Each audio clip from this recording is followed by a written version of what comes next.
Vous avez évidemment un kéfier, pour qu'on voit bien qui sont les terroristes. Et à côté de ça, vous avez eh bien, des choses totalement ahurissantes sur un paquebot qui transporte 750 personnes. Vous avez des clés anglaises, vous avez des clés à mollet, vous avez un petit tournevis, vous avez aussi des gros marteaux, vous savez ceux qu'on utilise pour fermer ou défermer les installations sur les bateaux.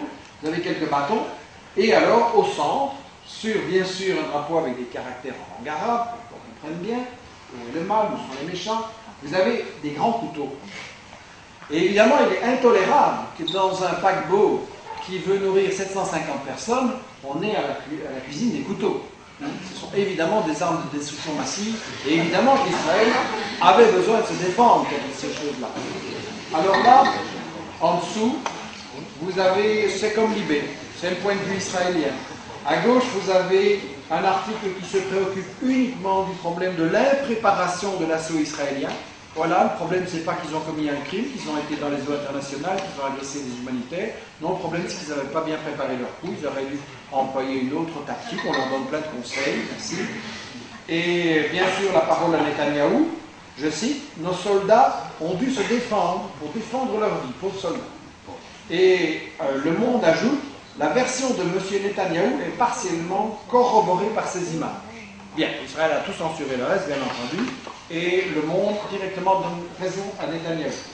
À côté, vous avez une autre saloperie avec une députée travailliste, et elle aussi, c'est les soldats ont défendu leur vie, c'est leur métier. Ça, je n'ai pas compris qu'est-ce que c'était un soldat. C'est quelqu'un dont le métier, c'est de défendre sa propre vie. Il est mal informé, hein. Heureusement qu'il y a Le Monde. Et voilà, ça continue.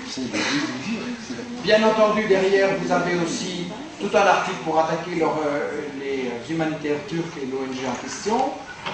Et tout à la fin, quand tout le monde est déjà parti, vous avez une interview un peu correcte, mais très courte, d'un député palestinien, Mustafa Barghouti.